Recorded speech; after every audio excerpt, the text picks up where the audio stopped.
Assalamualaikum pemirsa, kita sudah berada di wisata alam yaitu Kampung Pisang di atas kalau kata orang di setempat. Terus kita dari ini ingin mengunjungi wisata yang kata warga di setempat wisatanya sangat indah sekali. Terus kita mencoba datang ke tempatnya, ternyata memang indah sekali. Nah, kebetulan kita di hari ini jumpa sama warga ataupun pengunjung yang katanya sih wisatanya yang banyaknya dari wisata lokal lah. Mari pemirsa kita lihat sendiri, kita wawancara sama warga dulu. Oke pemirsa, ayo kita ikutin kita. Mbak, sorry ya, kita mau nanya, katanya sih wisata alam yang ada di sini itu pengunjungnya banyak yang lokal ya, benar nggak? Ya, di sini kan banyak wisatanya lokal, baik itu dari daerahnya sendiri Labuan Haji Barat maupun dari Aceh manapun. Kebanyakan dari daerah-daerah Aceh Selatan, baik itu dari Tapatuan, Abia dan lokal. Jadi kami berasal dari Labuan Haji daerah sini, cuma bukan di kampung ini, cuma kami berada di Labuan Haji Barat. Kalau ini Labuan Haji Timur. Kami mengunjungi wisata di sini karena airnya yang sejuk, dingin dan juga bersih. Oh, gitu. Kalian bisa lihat sendiri di sana. Ada air terjun sekarang. Pemirsa, kita dari ini ingin memperlihatkan keindahan air terjun. Nah, kebetulan di hari ini karena lagi musim kemarau, airnya agak kurang ya. Inilah pemirsa keindahan air terjunnya.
Banyak banget pengunjungnya ya.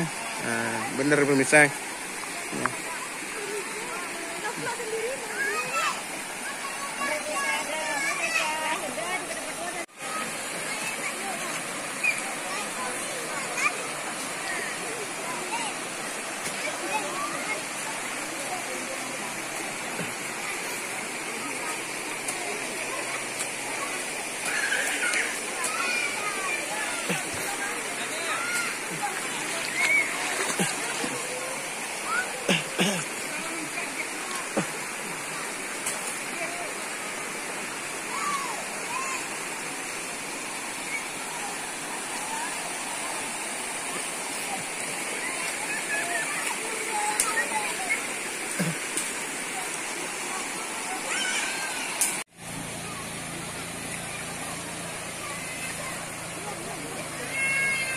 Mau mandi, mau.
Ini awak YouTuber tu dia harus pandai bahasa Inggeris wah. Besok amat tanya you speak English dia apa kan?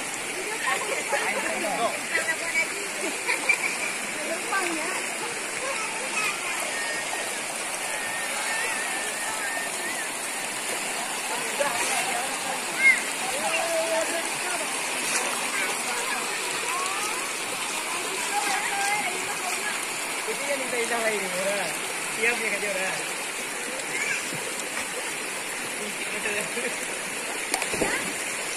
Ada ubat hilang ni. Pemirsa, kita tahu informasi yang bahwa wisata alam yang ada di Aceh masih banyak sekali yang belum kita ketahui. Terus marilah sama-sama kita publikasi keindahan yang ada di wisata alam yang ada di Aceh. Nah, di konten di hari ini kita ingin kasih informasi kepada pemirsa karena kita harus publikasi keindahan wisata alam yang ada di daerah kita. Pemirsa, oke pemirsa, jangan lupa like, subscribe dan share pada teman-teman lain. Assalamualaikum warahmatullahi wabarakatuh.